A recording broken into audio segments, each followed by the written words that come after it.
कभी कभी मशहूर लोग भी अपने मरने का नाटक कर लेते हैं। ऐसा ही हुआ जैक के साथ, जिसने अपनी पॉपुलैरिटी और बढ़ाने के लिए यह प्लान बनाया था। लेकिन कुछ ऐसा हुआ कि वह उसी ताबूत में बंद हो गया और अब जिंदगी और मौत के बीच में था। दरअसल मशहूर एक्टर जैक ने मरने का नाटक किया तो नकली था, लेकिन असल दिखाया गया, जिसमें उसके सभी दोस्त, रिश्तेदार और सेलिब्रिटीज भी पहुंचे। माहौल बहुत दुखी था और बड़ी स्क्रीन पर जैक की फिल्म चल रही थी। वहीं दूसरी ओर जैक अपने ताबूत के अंदर आराम से लेटा था, जो खास तौर पर बनवाया गया था। वह अपनी ही फ्यूनरल की लाइव स्ट्रीम देख रहा था और खुश हो रहा था। उसने पहले से रखी व्हाइट वाइन उठाई और अपनी क्लब पार्टी उस ताबूत में ही मनाने लगा। उसे लगा इससे ज्यादा सुकून उसे कहीं और नहीं मिल सकता। जैसे ही फ्यूनरल खत्म हुआ, सभी वहाँ से चले गए। उसका मैनेजर, जो इस प्लान में साथी था, ताबूत को बाहर निकालने आ रहा था, लेकिन तभी अचानक मैनेजर को एक कार ने टक्कर मार दी और वह गंभीर रूप से घायल हो गया। उसे अस्पताल में भर्ती करा लिया गया। जैक को पता था कि उसके साथी मैनेजर को ही उसके बारे में पता था। अब अगर मैनेजर अस्पताल में है तो अगले 6 महीने में जैक ताबूत में ही सच में मर जाएगा। उसने पहले सोचा कि वह पुलिस को कॉल करे, लेकिन अगर वह पुलिस को कॉल करता है तो सबको पता चल जाएगा कि उसने झूठा नाटक किया है और उसकी जिंदगी खत्म। फिर उसने अपने दोस्त को मैसेज भेजा, लेकिन क्योंकि उसका सिम कार्ड नया था, सभी को लगा कि कोई उनके साथ प्रैंक कर रहा है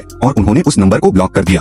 अब जैक ने अपने जान पहचान के लोगों को कॉल किया, लेकिन किसी को यह सच नहीं लगा। आखिरकार उसने अपने पुराने असिस्टेंट को कॉल किया, जो कभी उसका प्यार थी, लेकिन वह कॉल उठाते ही काफी डर गई, क्योंकि उसे एक मरे हुए इंसान ने कॉल किया था। जैक ने धीरे धीरे लड़की को सब बताया और वह समझ गई। उसने जैक से वादा किया कि वह उसे बचाने आएगी। अब जैक ने थोड़ा राहत की सांस ली, लेकिन कुछ ही समय बाद उसने दोबारा कॉल किया तो किसी और ने फोन उठाया और बोला, हम पागल खाने से बोल रहे हैं। असल में जब लड़की लोहे की रॉड लेकर कब्रिस्तान पहुंची तो वहाँ मौजूद कर्मचारियों ने सोचा कि कोई पागल औरत ताबूत तोड़ने आई है। उन्होंने उसे मेंटल हॉस्पिटल भेज दिया। जैक अब फिर से टूट गया। उसने कुछ रिसर्च की तो पता चला कि ताबूत में कोई ज्यादा से ज्यादा 15 घंटे ही जीवित रह सकता है, लेकिन अब उसके पास सिर्फ 2 घंटे बचे थे। उसने ऑनलाइन कैब बुक की, लेकिन ड्राइवर कब्रिस्तान पहुंचा और किसी को वहां न देखकर उसे लगा कि कोई उसके साथ मजाक कर रहा है, तो उसने कैब कैंसिल कर दी। अब सिर्फ 1 घंटा बचा था। अब उसे टीवी न्यूज वालों का ख्याल आया। उसे लगा कि न्यूज वाले तो सनसनीखेज खबर खोजा ही करते हैं। उसने तुरंत कॉल किया और एक वीडियो बनाकर भी भेजा, लेकिन उन्होंने भी विश्वास नहीं किया और कहा कि उसके मरने की खबर पहले ही वायरल हो चुकी है, यह बस किसी का फ्रिजी स्टंट है। अब आखिर में जैक ने सोचा कि मरने से पहले एक वीडियो रिकॉर्ड कर ले,